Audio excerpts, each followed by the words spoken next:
Hello மக்களே, வணக்கம்.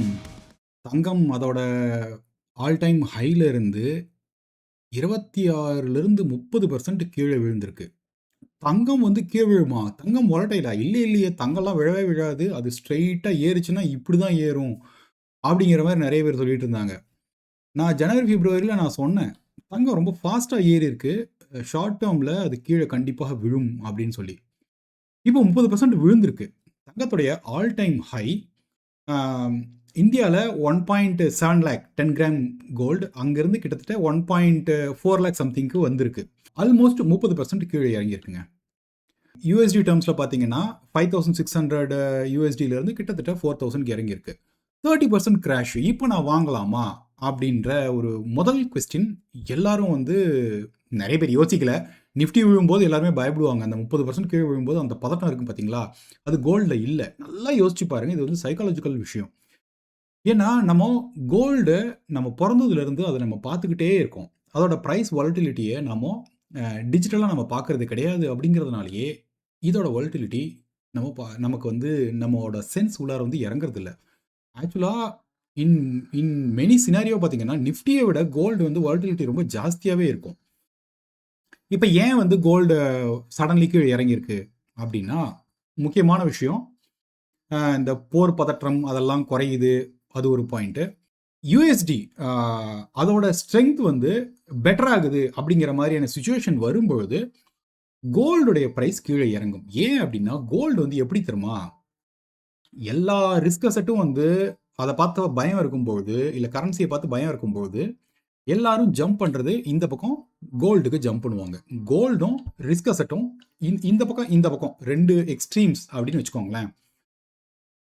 இப்போ நிஃப்டியோ இல்லை ஒரு ஸ்டாக்கோ அதோட வேல்யூவேஷன் நீங்க எப்படி பார்ப்பீங்க? பொதுவா நம்ம அதோட பிஇ ரேஷியோ, பிபி ரேஷியோ இந்த மாரி நெறைய ரேஷியோஸ்லாம் வைப்பாங்க. ரொம்ப ஒரு காம்ப்ளிகேட்டடான ஒரு விஷயம்.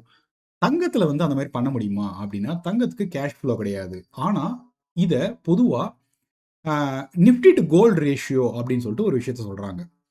ரொம்ப சிம்பிள். என்னன்னா, நிஃப்டி இப்போ ஒரு 24,000 நிஃப்டி இருக்கு இல்லைங்களா? 24,000 அப்டிங்கிறது நீங்க மேல போட்டுக்கணும். டினாமினேட்டர்ல 24 கேரட் கோல்டு இதோட 1 கிராம் பிரைஸ் பார்த்தீங்கன்னா 14,000 சொச்சம் வருது. ஸோ 24,000 டிவைடட் பை 14,000 போட்டிங்கன்னா 1.6 சம்திங் ரேஷியோ இருக்கு. இந்த 1.6 அப்படிங்கிறது வந்து என்ன சிக்னிஃபிகன்ஸ் அப்படின்னு கேட்டிங்கன்னா, நிஃப்டி நான் சொன்னேன் இல்லைங்களா? நிஃப்டிங்கிறது இந்த பக்கம் ரிஸ்க் அசெட்டு, கோல்டுங்கிறது இன்னொரு சைடு. ரிஸ்க் அசெட்ல வந்து அ பிரச்சனை வரும்னு தோணுச்சுன்னா எல்லாரும் கோல்டு பக்கம் போவாங்க. ரிஸ்க் கொஞ்சம் கிளியர் ஆயிடுது. நம்ம வந்து உலகத்துல எல்லா பிரச்சனைகள்லாம் தீரும் அப்படிங்கிற மாரி இருக்கும்போது என்ன பண்ணுவாங்கன்னா, கோல்ட வேகமா விக்க ஆரம்பிப்பாங்க. வித்துட்டு இந்த பக்கம் வர ஆரம்பிப்பாங்க. ஸோ, அந்த விஷயம் தான் இப்ப நடந்துட்டு இருக்கு. ஸோ, கோல்டோட பிரைஸ் மேல ஏறிட்டு, சரக்குன்னு கீழ இறங்குது. இது வந்து ஓகேவா? நம்ம வாங்கலாமா? அப்படின்னு கேட்டா, முதல் விஷயம் எல்லாருக்குமே சொல்றது, அசெட் அலோகேஷன் அப்படிங்கிறத நம்ம எப்பயுமே சொல்லியிருக்கோம். ஒருத்தர் தன்னுடைய போர்ட்ஃபோலியோல எவ்வளவு கோல்டு வச்சுக்கலாம் அப்படின்னு கேட்டீங்கன்னா, எனக்கு தெரிஞ்சு ஒரு 15, 20% மேக்ஸ் வச்சுக்கலாங்க. அ குழந்தையோட கல்யாணத்துக்கு நான் வந்து சேர்க்க போறேன். அந்த மாரிலாம் இருந்ததுன்னா, நீங்க அதுக்கேத்த மாரி நீங்க பார்த்துக்கோங்க. பட் எனக்கு தெரிஞ்சு கோல்டு 30, 40%லாம் வந்து ரொம்ப ரொம்ப ஹெவியா வந்து யாரும் வாங்கி வைக்க வேண்டாம் அப்படிங்கிறது என்னுடைய தனிப்பட்ட கருத்து. இப்ப இந்த 15-20% அலோகேஷன்ல உங்களுக்கு கொஞ்சம் கோல்டு வாங்கணும் அப்படின்னு நினைச்சீங்கன்னா, நான் இங்கிருந்துமே சொல்றேன். திரும்ப இன்னும் கூட ஒரு 10% இல்ல 15% கோல்டு கீழ இறங்குச்சுன்னா வாங்கலாம். ஐய்யயோ! என்னப்பா இன்னும் 10% இறங்குமா? 30% இறங்கியிருக்கே. 30லேருந்து 40% இறங்குமா? அப்படின்னா தாராளமா இறங்கலாம். ஆனா, கீழ இறங்குச்சுன்னா திரும்ப மேல ஏறுமா? அப்படிங்கிறது ஒரு சின்ன டவுட் எனக்கு இருக்கு. கொஞ்சம் இந்த லோயர் ஜோன்ஸ்லயே இருக்கும். நம்ம தங்கம் பொதுவா நம்ம வாங்குறோம்னா 10 வருஷம், 20 வருஷம், 30 வருஷம் வச்சுக்க போறோம். கரெக்ட்டுங்களா? ஸோ, இன்னும் ஒரு 10% கீழ இறங்குச்சுன்னா, probably you can think plus உங்களுடைய அசெட் அலோகேஷன் படி ஆல்ரெடி நீங்க 20% கோல்டு வச்சிருந்தீங்கன்னா, கோல்டு பத்தி நீங்க யோசிக்க தேவையில்லை. பொதுவா நெறைய பேர் என்ன பண்ணுவாங்கன்னா, ரியல் எஸ்டேட்ட வந்து 70% வச்சுக்குவாங்க. கோல்ட 30% வச்சுக்குவாங்க. ஆ இந்த ஈக்விட்டிய பார்த்தீங்கன்னா, 1%, 2% வச்சுக்கிட்டு என்னவோ பண்ணிட்டு இருப்பாங்க. ஸோ, அதெல்லாம் பண்ணவே பண்ணாதீங்க. இந்த அசெட் அலோகேஷன் கொண்டு வந்துட்டீங்கன்னா, ரொம்ப கிளியரா இருக்கும் உங்களுக்கு. நான் இந்த கோல்டோட பிரைஸ் கீழ இறங்குச்சுன்னா என்ன பண்ணணும்? கோல்டோட பிரைஸ் மேல ஏறுச்சுன்னா என்ன பண்ணணும்? அப்படின்னு சொல்லிட்டு. தங்கம் இப்போ வந்து வாங்கலாமா? அப்படின்னு கேட்டா, நான் இப்பவும் சொல்லுவேன். தங்கம் உடனடியாக வாங்கலாமா? அப்படின்னா, நோ. உடனடியா பெருசா ராலி அடிக்குமா? ஏன்னா கீழ ரொம்ப ஃபாஸ்ட்டா மேல ஏறிருக்கு. ஒரே வருஷத்துல கிட்டத்தட்ட டபுள் அடிச்சது. டபுள் அடிச்சுட்டு கீழ இறங்கியிருக்கு. இறங்கிட்டு அதே இடத்துல இருக்கிறதுக்கான வாய்ப்புகள் கொஞ்சம் ஜாஸ்தி.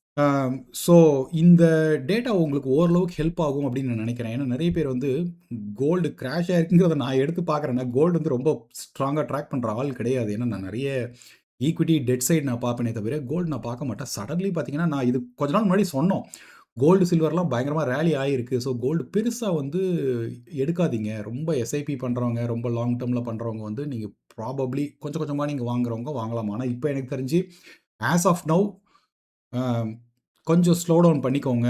கோல்டு எஸ்ஐபிஸ் அந்த மாரிலாம் வந்து பண்ணணுமா அப்படிங்கிறது எனக்கு டவுட். மேபி ஒரு 1 இயர் கழிச்சு, இல்ல 2 இயர்ஸ் கழிச்சு எனக்கு தெரிஞ்சு நீங்க கோல்டு வாங்குறது better. But as of now I am very positive on Indian stocks. ஏன்னா நம்ம 2 வருஷமா பெருசா நகரவே நகரல அப்படிங்கும்போது, கோல்டு வெர்சஸ் நிஃப்டி ரேஷியோ நீங்க கொஞ்சம் கூகுள் பண்ணி இதெல்லாம் கொஞ்சம் படிச்சு பாருங்க. இன்னொரு பாயிண்ட் சில்வர். சில்வர் வந்து 50% கீழ இறங்கியிருக்கு அதோட பீக்ல இருந்து.